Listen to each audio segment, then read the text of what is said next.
नमस्कार, मैं डॉक्टर संतोष चौधरी। आज हम आपके सामने लेकर आए हैं पाठ योजनाओं की कड़ी के अंतर्गत सामाजिक अध्ययन की पाठ योजना, जो पाठ योजना भील जनजाति से संबंधित है। इस पाठ योजना में हमने पहले पेज पे विद्यालय का नाम, दिनांक, विषय, कक्षा, कालांश, समयावधि, प्रकरण हमारा भील जनजाति, फिर इसके बाद हमारे द्वारा बॉक्स बनाया गया है जिसमें हमारा पहले है क्रम संख्या, फिर विशिष्ट शिक्षण उद्देश्य, अपेक्षित व्यवहारगत परिवर्तन। विशिष्ट शिक्षण उद्देश्य के अंतर्गत हमने लिया है ज्ञान, अवबोध, ज्ञानोपयोग, कौशल, अभिरुचि, अभिवृत्ति।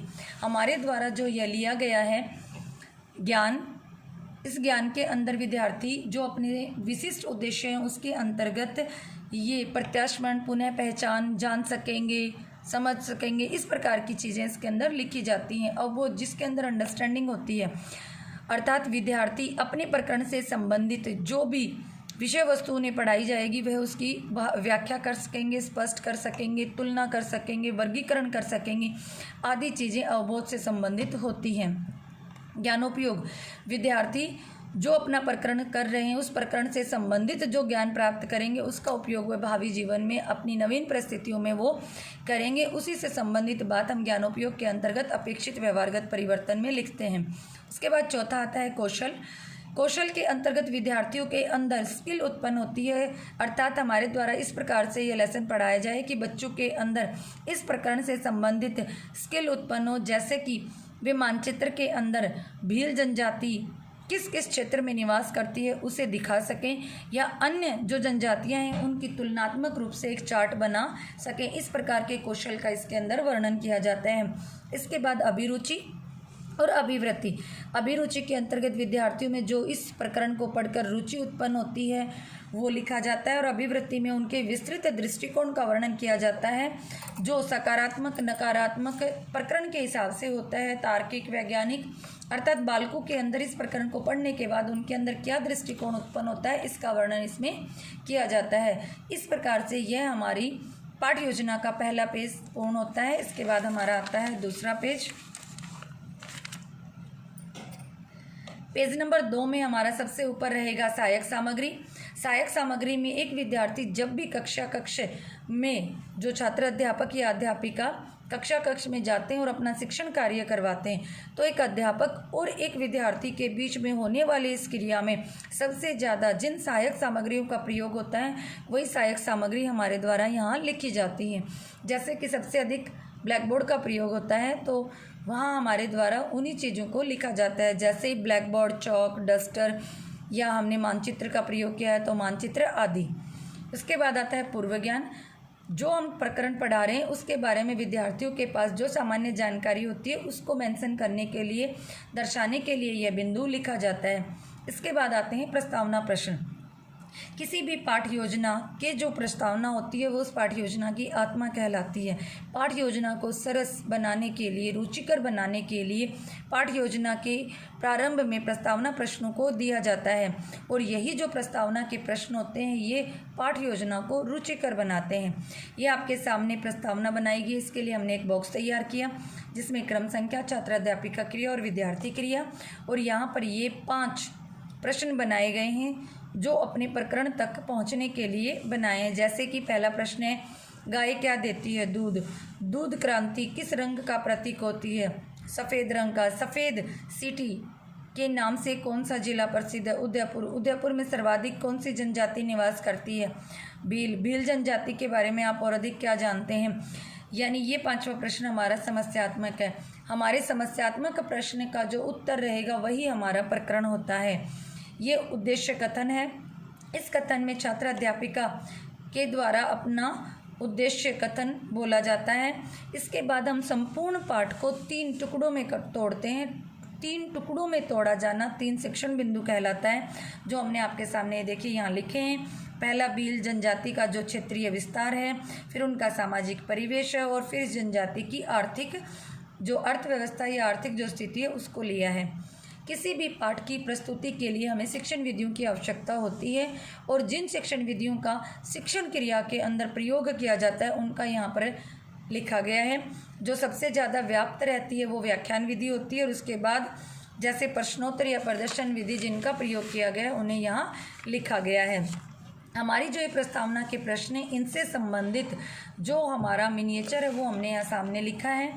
इसके लिए हमने राजस्थान का मानचित्र लिया और उस मानचित्र को हमने इसके ऊपर रख कर ड्रॉ किया है।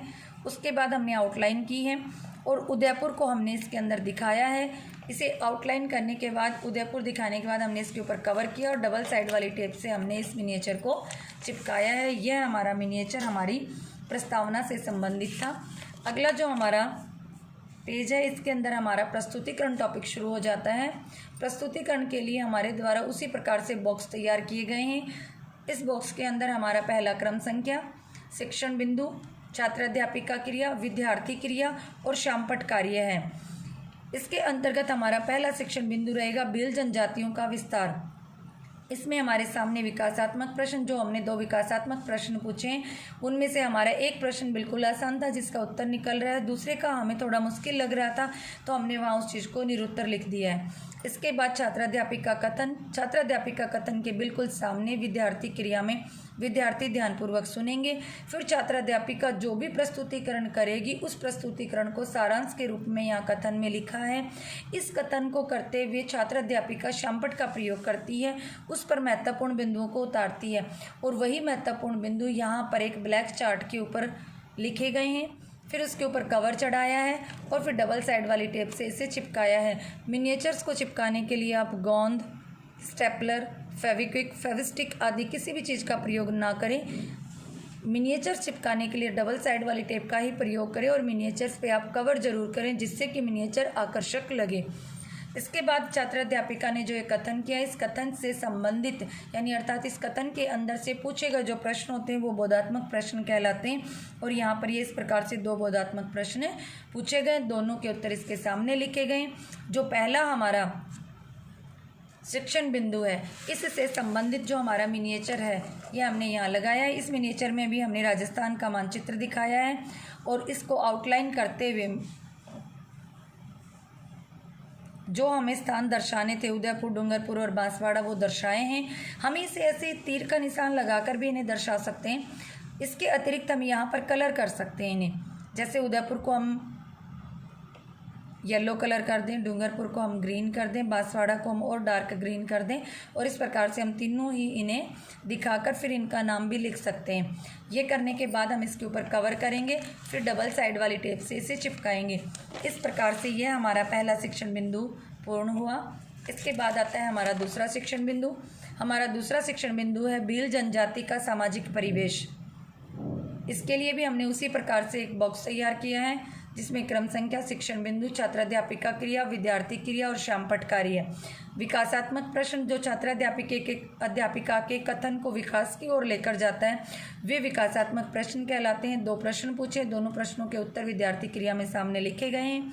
इसके बाद छात्र अध्यापिका कथन है। यह कथन छात्र अध्यापिका जो प्रस्तुतिकरण करती है उसका सारांश यहाँ लिखा गया है। सामने विद्यार्थी ध्यानपूर्वक सुनेंगे। छात्र अध्यापिका ने शामपट का प्रयोग किया है।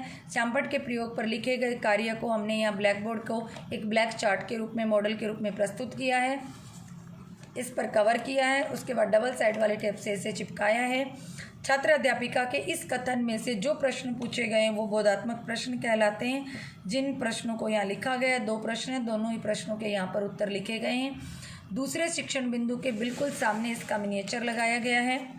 ये देखिए, चार्ट काटा है। चार्ट कटिंग करने के बाद जो हमें ड्रॉ करना है वो हमने ड्रॉ किया है। चारों ओर हमने इसके आउटलाइन की है, फिर इसके बाद इस पर कवर किया है और डबल साइड का प्रयोग करते हुए हमने इसको चिपकाया है। इस प्रकार से ये हमारा दूसरा शिक्षण बिंदु कंप्लीट होता है। इसके बाद आता है हमारे प्रस्तुतिकरण के अंतर्गत हमारा तीसरा शिक्षण बिंदु। तीसरे शिक्षण बिंदु को भी दिखाने के लिए हमने उसी प्रकार से बॉक्स तैयार किए हैं जिसमें हमारा पहला रहेगा क्रम संख्या, शिक्षण बिंदु, छात्र अध्यापिका क्रिया, विद्यार्थी क्रिया, शामपट कार्य। तीसरा शिक्षण बिंदु जो वहाँ 3 लिखा है उसके सामने तीसरा शिक्षण बिंदु लिखा है। जस्ट उसके सामने विकासात्मक प्रश्न हेडिंग डाली है। 2 विकासात्मक प्रश्न पूछे। इसके नीचे छात्र अध्यापिका कथन लिखा है। कथन के सामने विद्यार्थियों के सामने विद्यार्थी ध्यानपूर्वक सुनेंगे। पूरा कथन किया गया है। इस कथन को करते समय छात्र अध्यापिका ने जो शामपट प्रयोग किया, उस शामपट का प्रयोग किया तो उसे यहाँ पर एक ब्लैक चार्ट के ऊपर लिखते हुए दिखाया है। कवर किया, डबल साइड वाले टेप से चिपकाया। यहाँ विद्यार्थी महत्वपूर्ण बिंदुओं को उत्तर पुस्तिका में उतारेंगे। इस कथन में से पूछे गए प्रश्न बोधात्मक प्रश्न कहलाते हैं, जो यहाँ पर लिखे गए हैं। दोनों ही प्रश्नों के उत्तर विद्यार्थी क्रिया में लिखे हैं। तीसरे शिक्षण बिंदु भील जनजाति की अर्थव्यवस्था से संबंधित मिनिएचर इसके सामने लगा है। मिनिएचर को बनाने के लिए हमने उसी प्रकार से एक चार्ट की कटिंग की है। चार्ट की कटिंग करने के बाद उसके ऊपर हमें जो खेती दिखानी है, यानी जो उनके द्वारा पहाड़ों पर खेती की जाती थी या समतल ज़मीन पर की जाती थी, हमने उनको दर्शाने का प्रयास किया है। फिर उसके बाद हमने इसको आउटलाइन किया, इसके ऊपर कवर किया और फिर उसके बाद डबल साइड वाली टेप से हमने इसको चिपका दिया। यह हमारा मिनिएचर हमारी तीसरी शिक्षण बिंदु की प्रस्तुतिकरण के बिल्कुल सामने लगेगा। इसके बाद आते हैं हमारे बोध प्रश्न, पहले हमारे पुनरावृत्ति प्रश्न। पुनरावृत्ति प्रश्नों की संख्या कम से कम 3 और अधिक से अधिक 5 हो सकती है। इन प्रश्नों के उत्तर ऐच्छिक होते हैं। इसके अंदर हमने पुनरावृत्ति प्रश्न पूछे हैं जो आपके सामने लिखे गए हैं। उसके बाद हमारे द्वारा मूल्यांकन के प्रश्न पूछे गए हैं। मूल्यांकन के जो प्रश्न होते हैं उन प्रश्नों में विविधता पाई जाती है, अर्थात इनके प्रश्न पांचों ही प्रश्न अलग अलग प्रकार के होते हैं।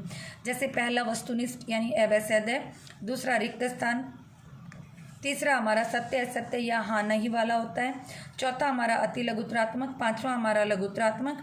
और इसके बाद यदि आप यह पाठ्य योजना दैनिक पाठ्य योजना में बना रहे हैं तो यहाँ हेडिंग आएगी गृह कार्य, और गृह कार्य में आप यहाँ एक निबंधात्मक प्रश्न दोगे।